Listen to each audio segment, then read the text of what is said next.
Oh, attackers, go on. Joao De Andrade. What a goal. And again, coming for no goal on the 6-yard line. 99th minute. 9 minutes of injury time, and Gabby has won it for Stretford Paddock. Shot on goal. Oh! Wow! And that is that. Stretford Paddock, first piece of silverware. Tony Downs Memorial Trophy. Hello, you're listening to the Stretford Paddock Fans Podcast. My name is Chris. I'm joined today by Stu. Up the paddock, good evening. And joining us from across the pond for the first time, we have Amy. Hey guys, up the paddock. All right, so for those of you that don't know Stu, what the hell are you playing at? He's been on the last 2 podcasts. Go and check them out. He's our fan rep, and you should know all about him by now. Amy, you may not know about. So, Amy, how do you end up finding, joining, and supporting the paddock from North Carolina? So I've been a huge Manchester United fan since around the mid-90s, I would say. And there's not a lot of exposure over here to things related to Manchester United. So I turned to YouTube and started following Stretford Paddock on YouTube and following Steve and all those guys. And on one of Steve's lives one night, I heard him talking about Stretford Paddock and decided to check it out. Saw that I could join to become a member owner and decided to jump on that opportunity. Because it just seemed like such a cool premise, and there's not really anything like that over here. The sport, soccer as we call it, is not huge in the US like it is over in England. So, there's not opportunities like that. And it just seemed really cool to get myself involved in grassroots football. So yeah, that's kind of how I jumped onto it. And for the past year, been a part of the club. So taking it back then, like how did you get interested in Manchester United? So back in the mid-90s, there was very little European soccer that was shown in America. And I just stumbled across a United game one day. I feel like I want to say it was against Arsenal. And I was just transfixed. And, back then we had like Bex, Scholes, Giggs, Keno, all those big names who are like so huge in United's history. And I just fell in love with it and just kept following United from there. And like I said, back then, it wasn't as easy to watch the games as it is now, because I can, with various streaming services, I can see all the games back. But back then, there might be 1 or 2 Premier League games on TV over here. So what I would do is at a store called Barnes & Noble, which is a bookstore in the US, we used to get magazines from the UK in that store. And so I would look at like 442 magazine to get updates on stuff like that. And yeah, so it just grew from there. And now I have constant access. It's kind of wild, the difference. I would never have guessed 442 made it across the pond. Yeah, it did. So speaking of challenges, keeping up with the sports, what is it like following the paddock are you 4 hours or 5 hours behind? Right now, because you guys haven't switched to daylight savings time yet, it's 4 hours, but once you guys have that change, then it moves to 5 hours. Honestly, it's not that bad because typically our games for Paddock are in the afternoon on Saturdays. So they're normally around like 9-10 o'clock in the morning here. So it's not anything crazy. So it's really just get up on a Saturday, make my coffee or tea, whatever I'm drinking that morning, and log into the Twitch stream and watch it with Liam. I mean, it sounds like a lot of our routines, except we have like a 4-hour gap between the coffee Right. and the game, whereas you drink the coffee watching the game. Right. Yep. So it's just like a Saturday morning thing at this point. The benefit we get, Chris, is that we don't get as much as our day ruined if Paddock lose. That's accurate. Or it makes your day completely. Like if you're Amy and you get the 3 points by 10, 11 in the morning, your weekend. Exactly. I just go about my day in a great mood and then hope that United don't ruin it later. All right. So on the topic of ruining a weekend, Stu, how was your trip to St. Helens last week? Oh, yeah. It depends on what your expectation was. I think, like Steve Harris said on the way over, the St. Helens result was never going to decide our promotion. It was going to strengthen our promotion push, but was never going to challenge for the title with them being unbeaten and so many points adrift of everybody else. But I went there hoping we could get the win, and obviously we know how that went. St. Helens being the comeback kings of the season in this division this year, came back from behind once again to beat Paddock and take all 3 points. And I was speaking to one of their kind of club legends on the sideline during the match, and I said, "You must have 15 points a season from losing positions, because that's us recently." Who is it? Us. They were behind to Newton Athletic, weren't they? 2-0. I think Right. they won 3-2. Yeah. There was another game like the week after where they were losing and won. Yeah. As well. Newton Athletic. Yeah, that was one. I don't know what the other one was, but Yeah. it was like Groundhog Day. It just happened 2 weeks in a row. We got a bit giddy and then they came back and won. But fair play. Yeah, fair play. They showed why they are so far ahead of everybody else, top of the league, and probably going to win the title. And I think their challenge now is obviously to make a bit of history and go unbeaten.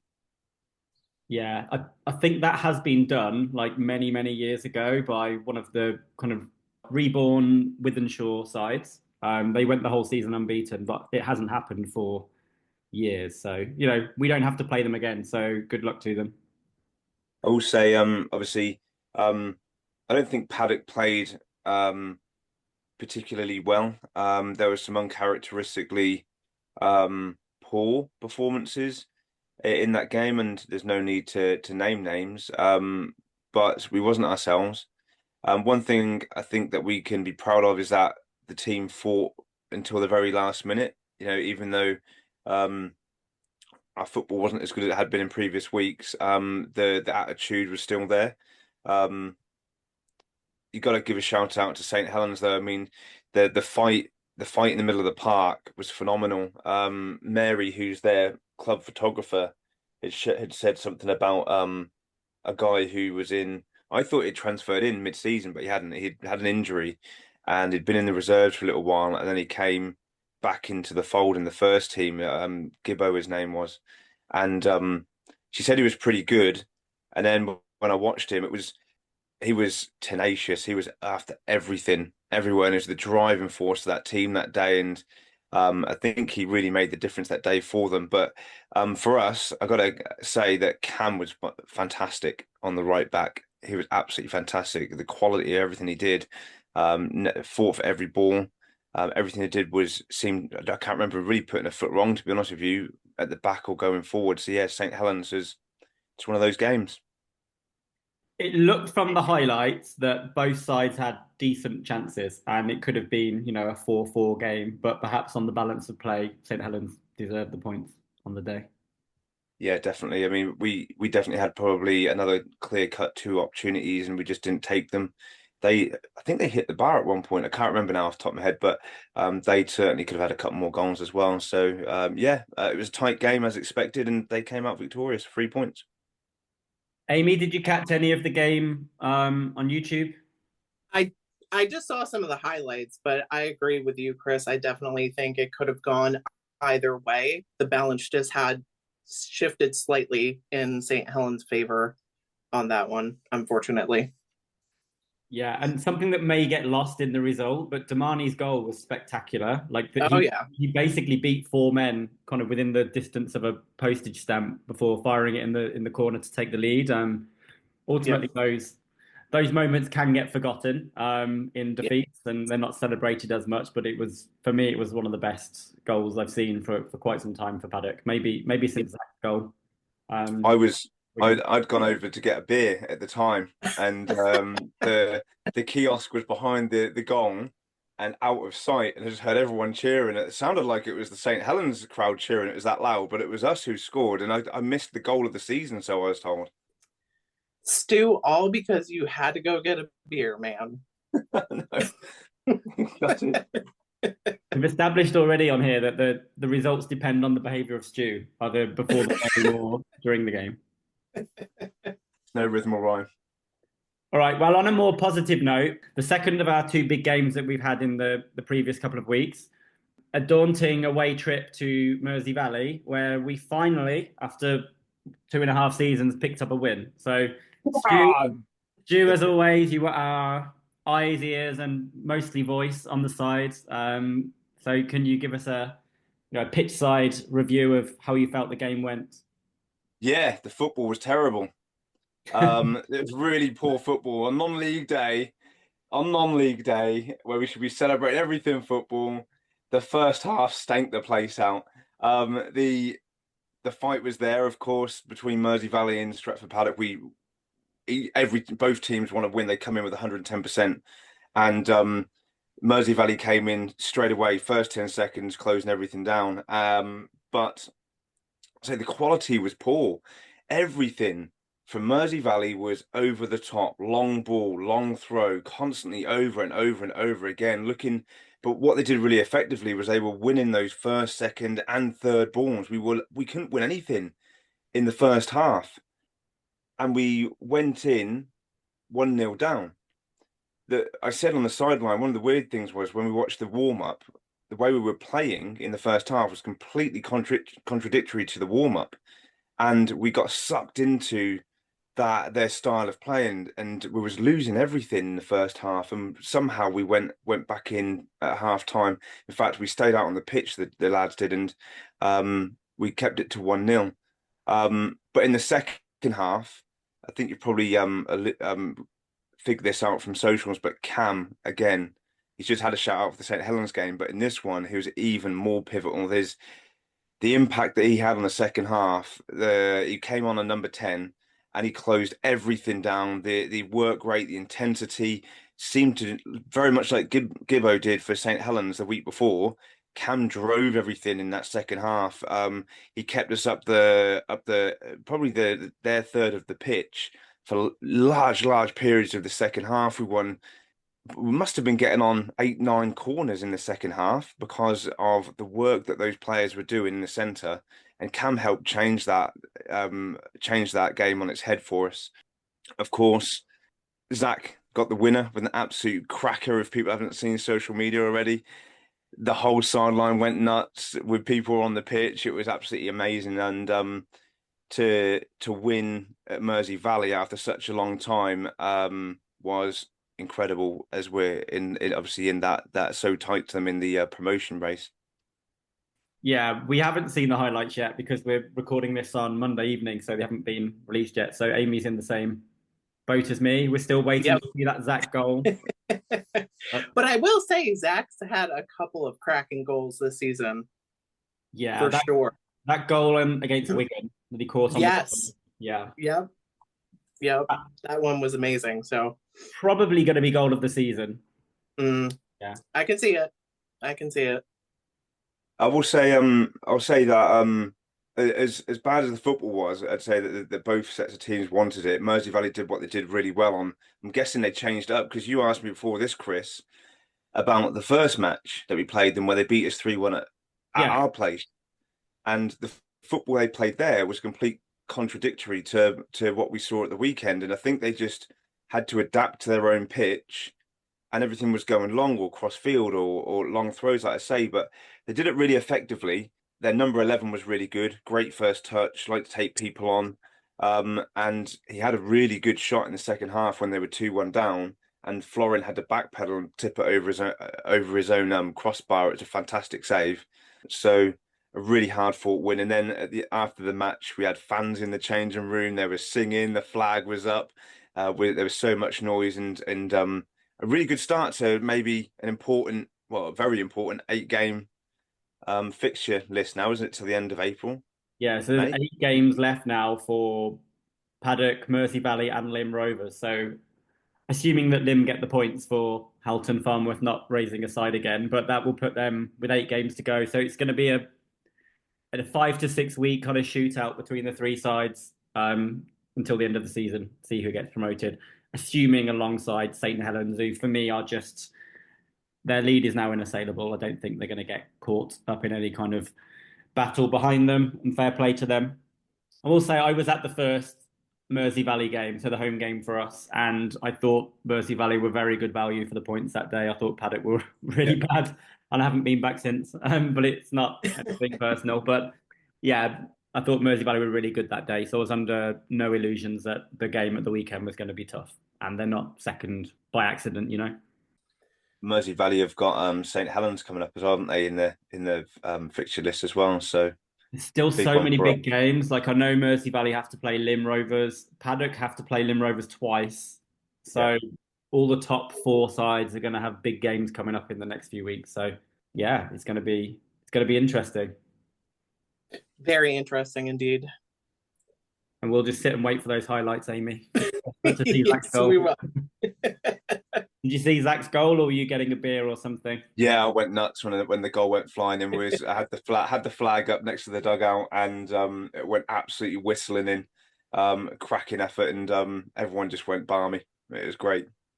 To give the non-pitch side perspective of the fan experience, like we were just 1-0 down in the group chat for like an hour, and we heard nothing, and then suddenly you guys at pitch side popped up and said 1-1 and then 2-1 a minute later, and we just all assumed it was a wind up or a joke, or yeah, not allowed to play with our emotions like that. But yeah, and then it was just a horrible last 10-15 minutes, just hearing nothing, like trying to guess how long was left, and then suddenly we got the green light that the final whistle had gone, and we got the point. So well, what you couldn't get from the Telegram group, because nobody was talking, so it was all fixed on the match, that on this one, was that Mersey Valley came out in the second half and they started the dark arts of trying to eat up a bit of time.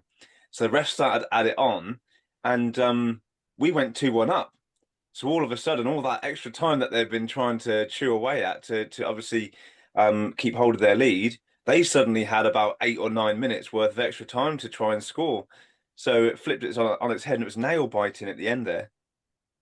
I'm all for that. I think, people talk about football purists and playing long balls or wasting time. Like it's important. Like we want to win, they want to win. You got to do what suits your team best. So yeah, if Paddock were time wasting or Paddock were hoofing it over the top, and we had it played to our strengths, I would be all for it.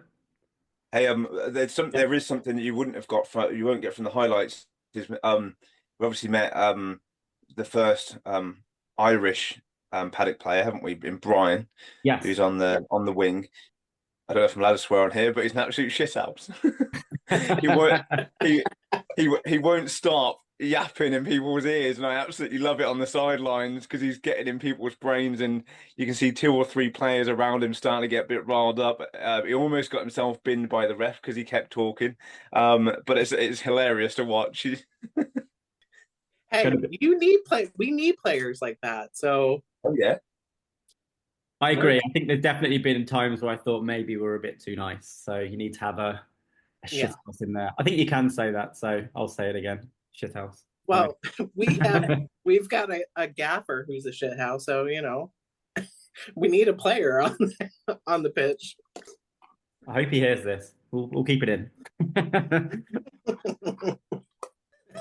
So for me, guys, I know we mentioned on the last pod, like, how many points you'd take, blah blah blah, and and Brian was obviously saying we're going to win 4-0 both games, and I thought we'd probably lose both 4-0 both games. But I think for me, the Mersey Valley game was a must win. I think the gap would have been a draw would have been 5 points, and I don't see Mersey Valley dropping much more than 5 points before the end of the season, and certainly Lim are not going to drop that many either. So to bring that gap down to 2, 8 games to go, it really is now.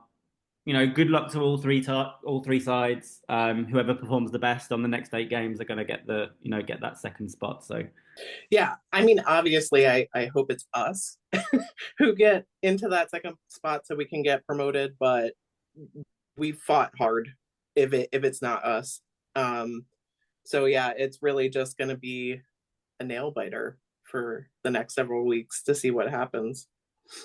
Amy, how many points do you think we're going to need from our last games?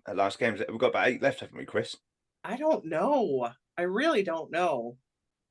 I mean, obviously, I would like to see us get all the points from our last 8 games. Like 24 out of 24 would be great. Steve said on his live last night that he thinks we need to go flawless in the last 8 games to get promoted. I don't necessarily agree, but I think not far off that. I think teams drop points, but not many. Yeah, we can't afford to drop many, especially when you consider who we're battling. So I don't know. Hopefully we can get at least 18. I would like to see at least 18, but we'll see. We'll see what happens. We saw Lim draw at the weekend, didn't we? 2-2. Was it Newton Athletic? Yeah, that was last weekend. So that they actually conceded a last-minute equaliser in that game. So they could have almost picked up the points there. And then I think they won a cup game. No, I got that wrong. They drew last weekend against Newton the Willows. Luton the Willows scored in the last minute. And then they were supposed to play Halton Farnworth this weekend, but Halton failed to raise a side. So let's assume they'll pick up the points for that one. I wonder what's happening there with Halton, because obviously they've had a bit of a manager change. Now they're struggling to get players together for fixtures. So an interesting picture starting to form up over there. Yeah, I think we play them in about 3 weeks. So it'll be interesting to see if they actually have a team by then, or who knows? Nobody really knows what's going on behind the scenes of other sides. No.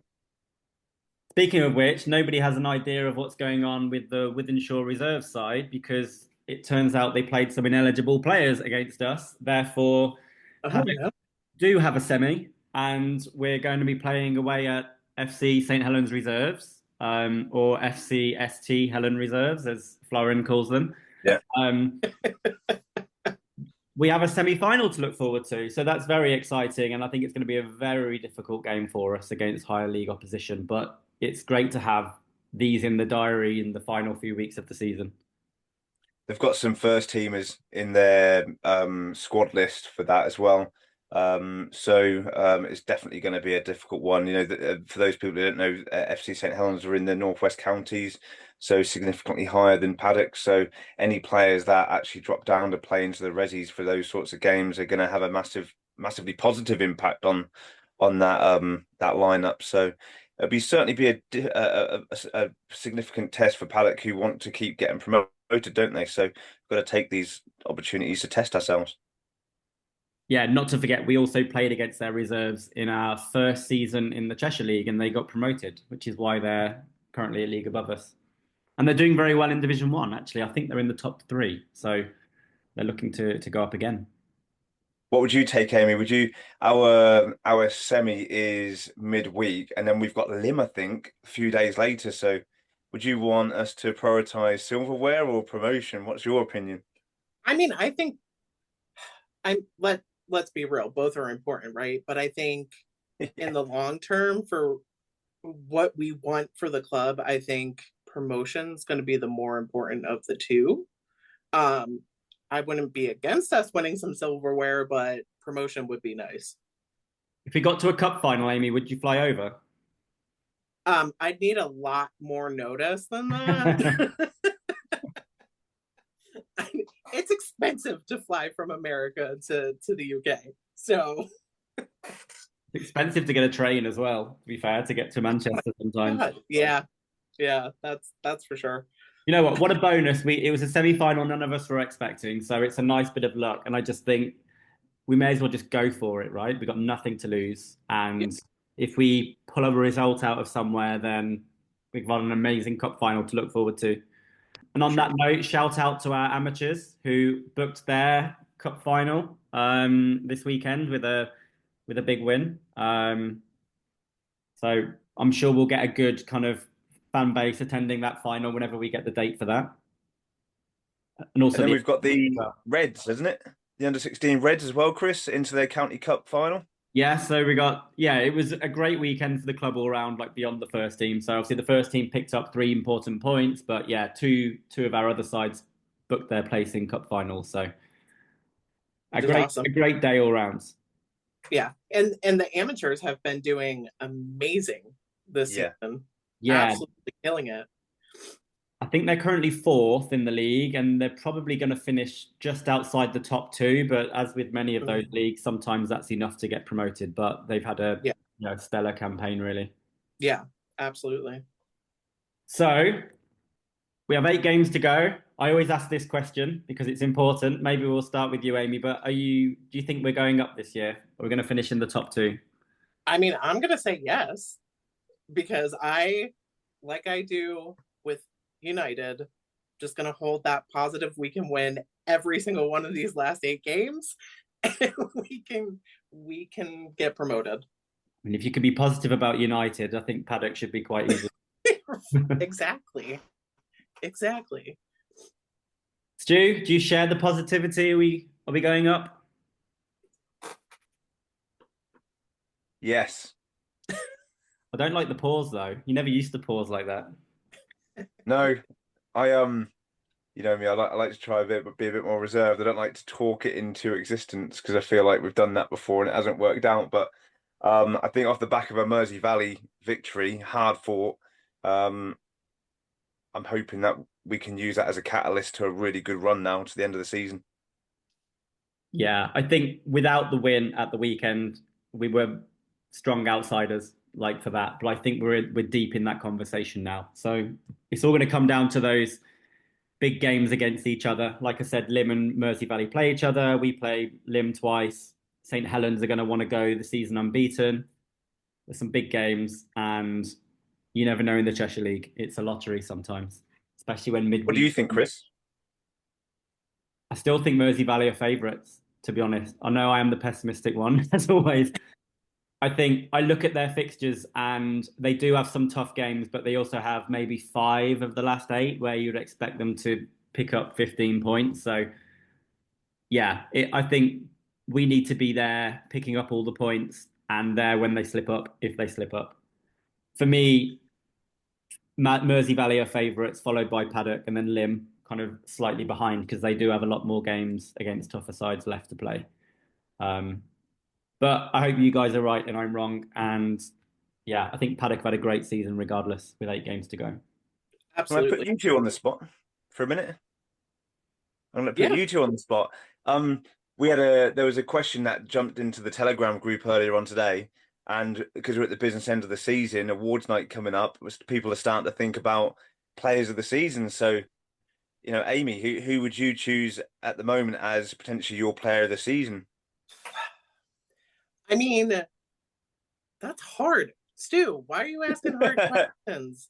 I mean, I definitely think Joe is always a contender. Cam, as you've mentioned, his performances several times as of late, he's been up there. And, you know, Florin has kept us in a lot of games as well. So I think there's so many that we could list, but I would say one of those 3, Joa, Cam, or Florin. Chris? I have a very similar answer. Not Cam for me. I actually haven't seen him play yet because he's rejoined quite recently. But I think despite winning lots of games, Florin has picked up man of the match a lot of times. I don't know the stats, but I'm pretty sure he's had the most man of the matches. So for me, Florin has to be in that conversation, and I agree with Amy Joa as well. Just Mr. Consistent. He's there every week. He contributes goals, assists. I think he's on like 12 goals now from out wide, which is a cracking return, and he does it year after year. So, yeah, it would be strange if Joa wasn't in the conversation because he usually is. But I don't have that luxury of being pitch side like you, Stu. So maybe you can give us the real answer. No, it's all subjective. Like Amy said, it's there's so many people to choose from. I know that for other people, there's some players like Michael Olatunji, who's really kicked on this season and been fantastic. For me, Zach Bell. I've been thinking about it for a few weeks actually, and everything that Zach Bell brings in energy, fight, consistency, availability, leadership, a few really solid, valuable goals this season. For me personally, he's my player of the season. Big shout. And I guess we find out in probably 5-6 weeks' time when the season's wrapped up. Hopefully with a promotion and a cup final to look forward to. All right, I'm going to wrap up the first part then, guys. But I just want to say, for anybody that listens to this, if you're a member and you're not in the Telegram group, what are you doing? There will be a link in the newsletters that the club send out. So make sure you click that and join the Telegram group. There are roughly 200 of us in there talking Paddock most days. So get yourself involved. And as always, a shameless plug for Stu's Paddock Supporters Fund. We are creeping towards our target to fix the VO camera so we can hopefully get some of the big upcoming games streamed to people like Amy and myself who rely on them to see the game. Yes. Agreed. It's been so weird not having that. So be great to have that fixed so we can see some of these big games coming up, especially if we are in that promotion conversation. So we want our courtside seats. Exactly. All right, thank you guys. That's a wrap for part one. We're going to pick this back up in part two where we have a special guest from the first team joining us.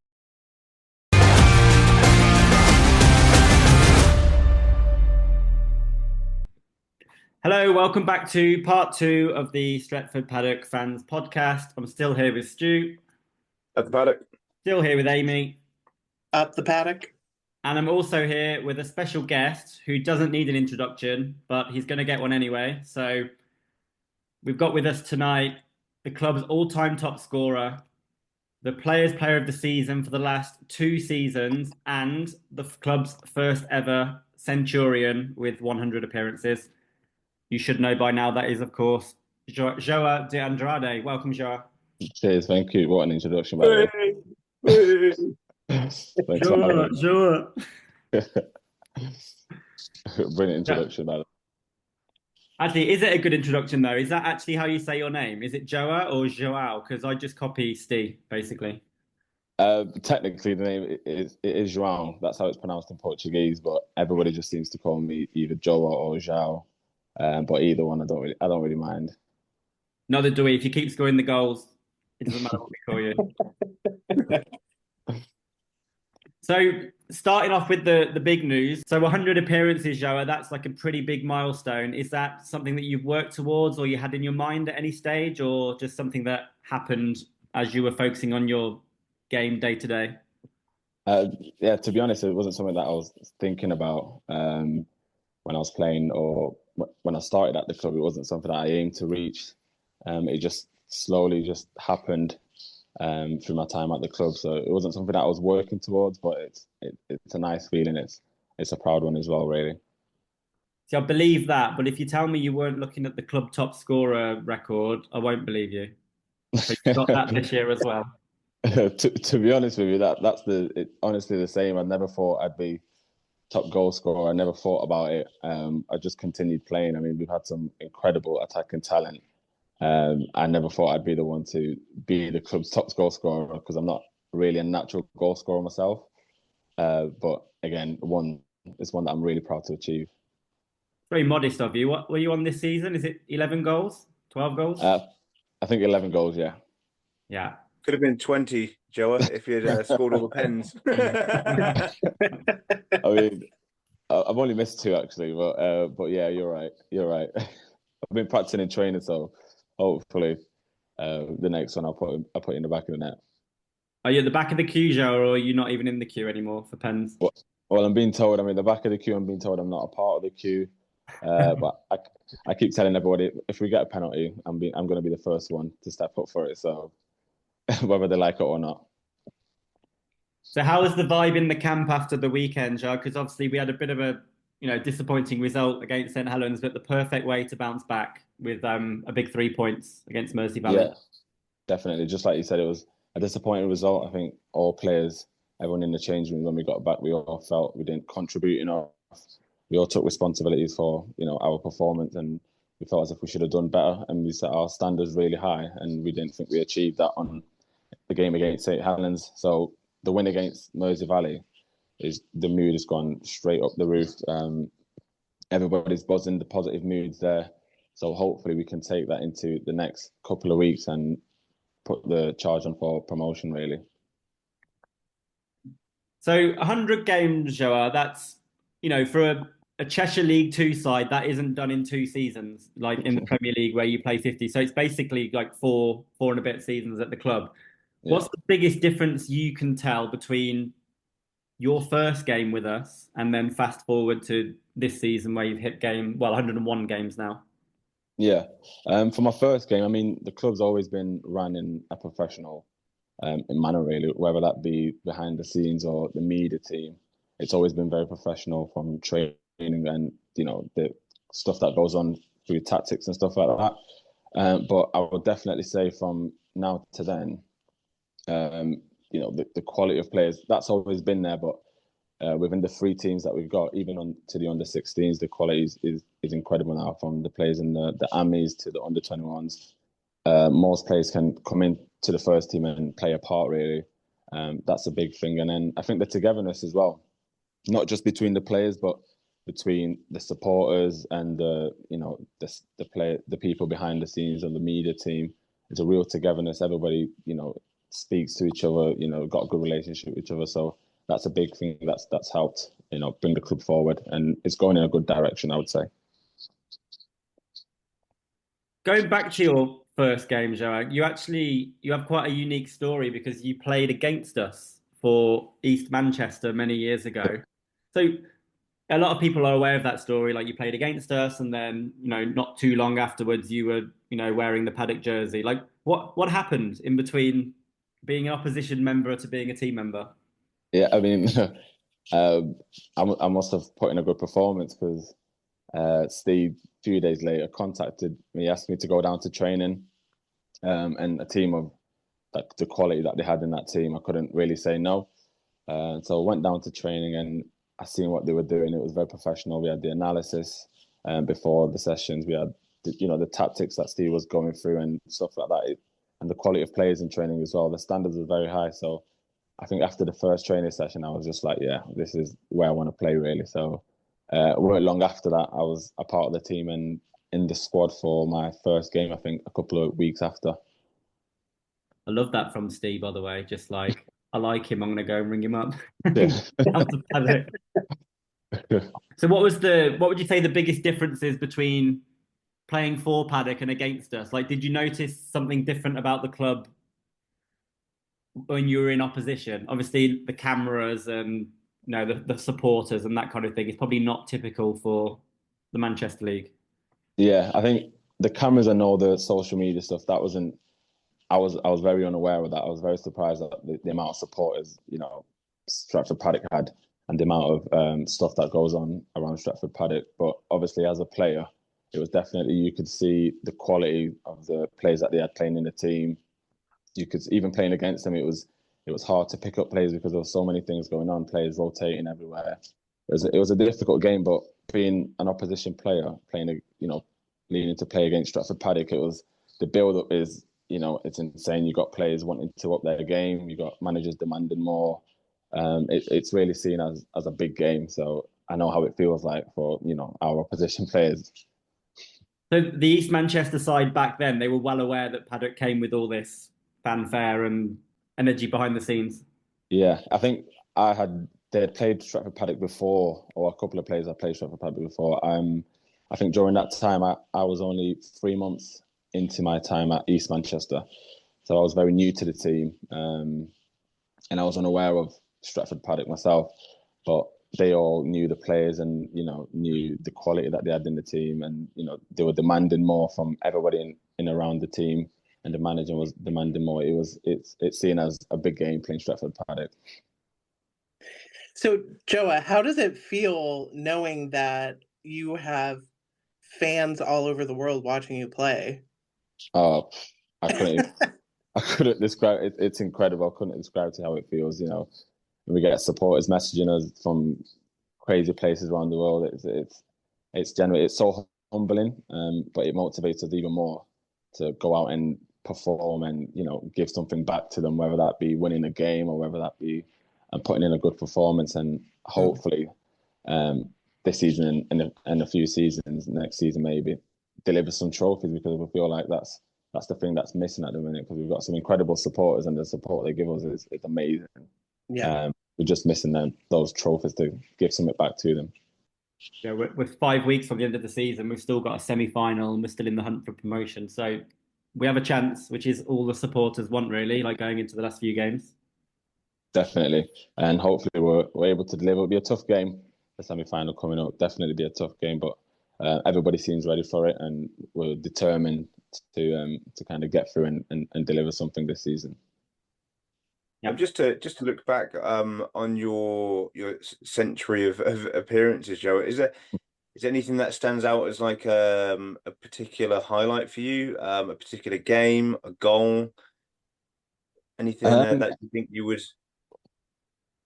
Particularly, I think the hat trick that I got this season against Sandbach, just because I've been here for so long and I never managed to get a hat trick. I've been so close many times, but never got over the line. So to finally get a hat trick for the club was an amazing feeling on a personal level. But in terms of games, I think we've had a lot of games where we've got last minute winners, or it's been an incredible win. So there's definitely a lot of moments would probably go through my head, but I couldn't just pick one to give you. Sorry, Steve. No, you're okay. Well, there's one that stands out for me. It was that goal, first game of this season against St Helens, when he just shifted it onto his right foot and blasted it in the top corner. That was.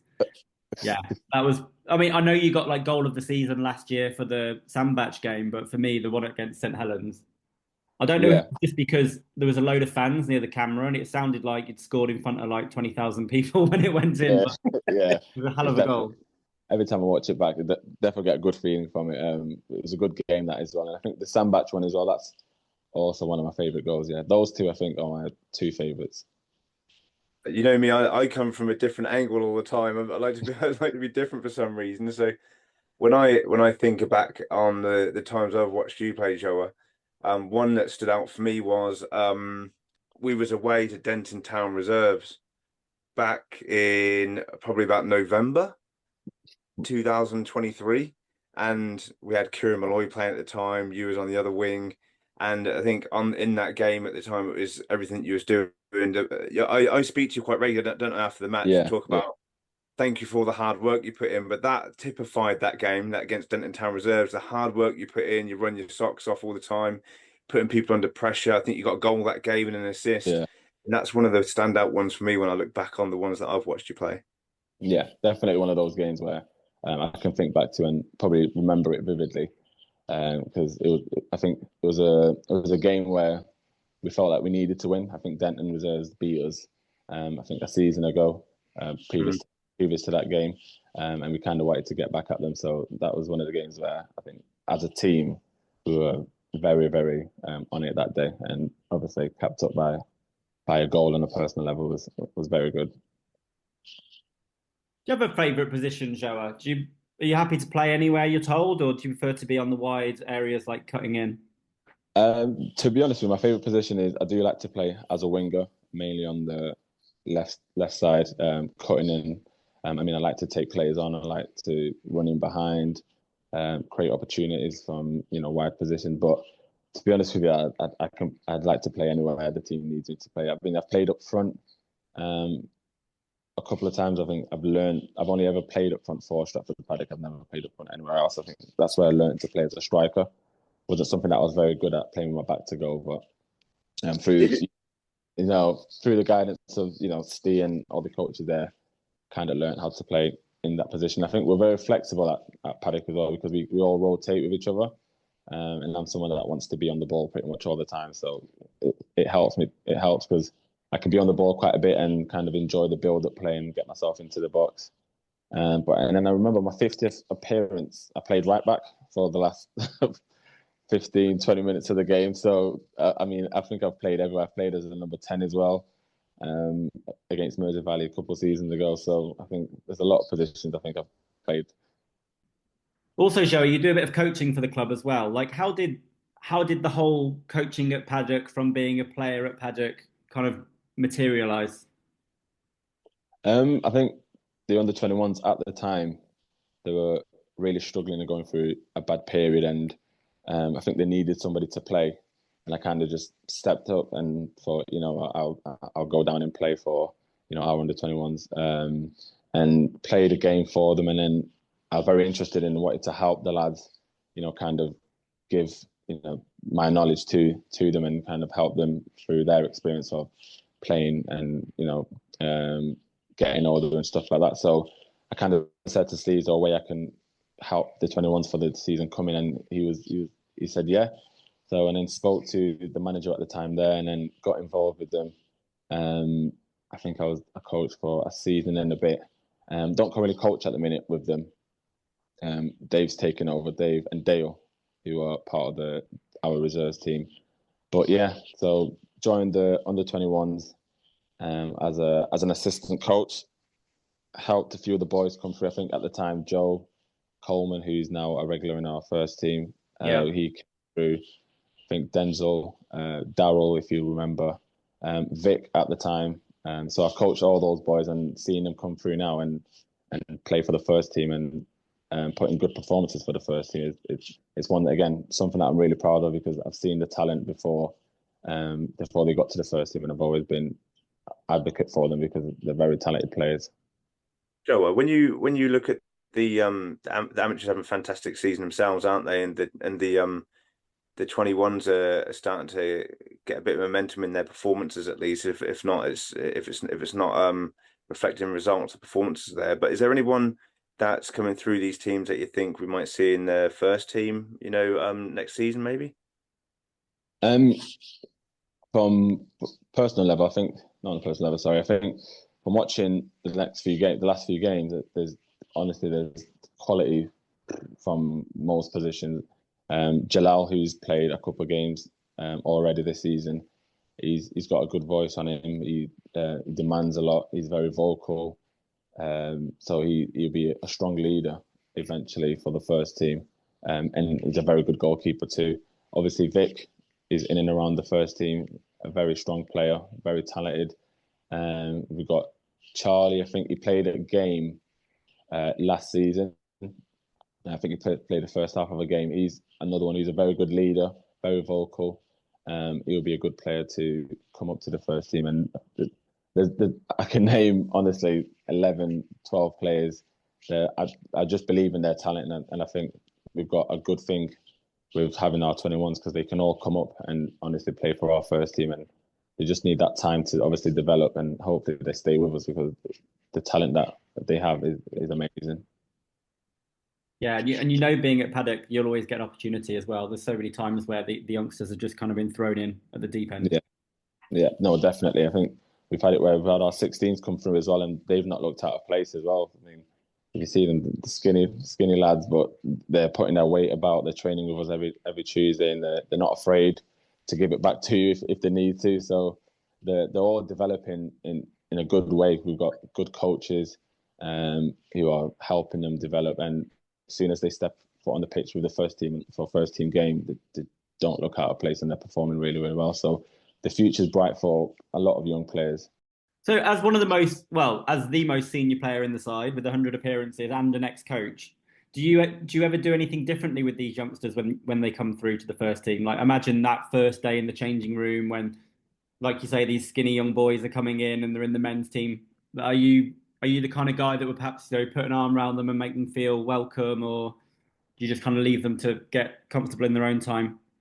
No, definitely. I think not just myself, but a lot of the senior players in the change rooms, we all kind of do that.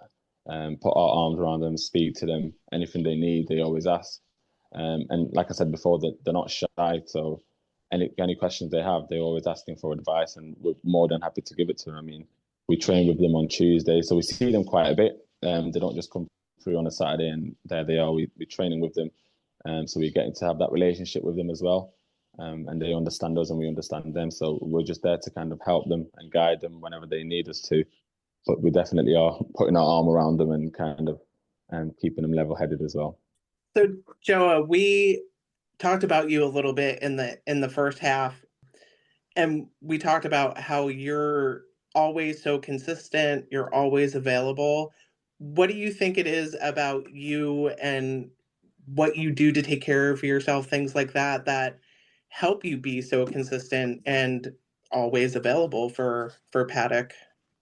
I think because I love the club so much and I love playing football, I've played through injuries, which I shouldn't have done. And I've kind of just let them recover as I'm playing. So I've had games this season as well. I've played, a lot of us have played through injury just because we want to win and we want to, give back to the supporters and, be successful with the club. But obviously now I'm fit and healthy. I've stopped playing football as much. I don't play 5-a-side and 6-a-side, 7-a-side here and there. So taking care of myself.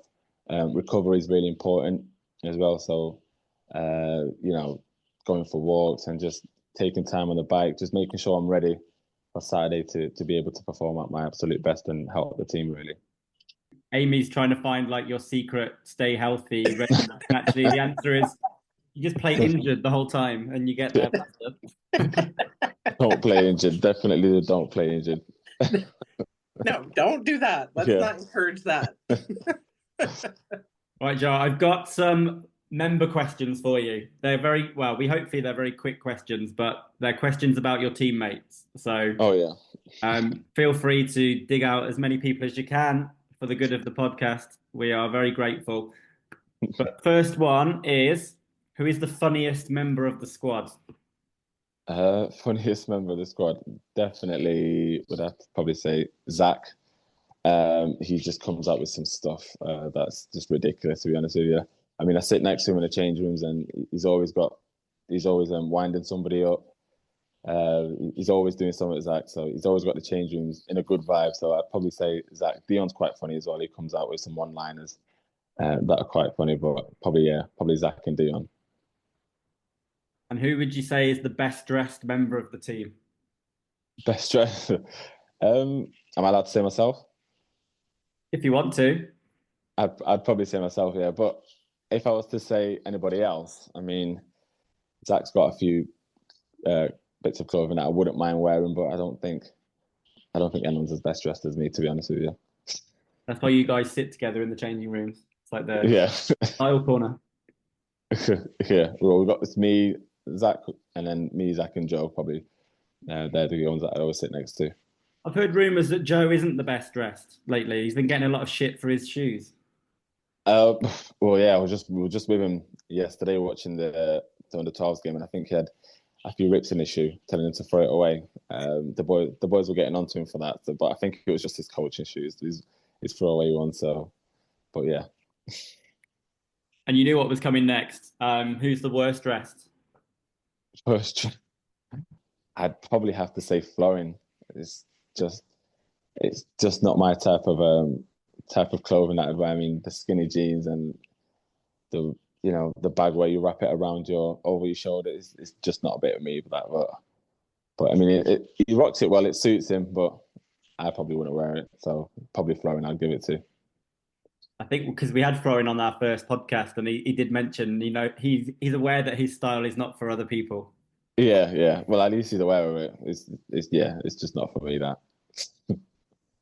It's hard to replicate Florin's style. I think only he can do that. Yeah. I don't think I'd want to try either. Right, last one from the members then, Joao. Who's the most talented footballer in the squad? And that can be past or present. So anybody that you've played with for Paddock. Talented football. That's a really tough question. You can pick yourself again.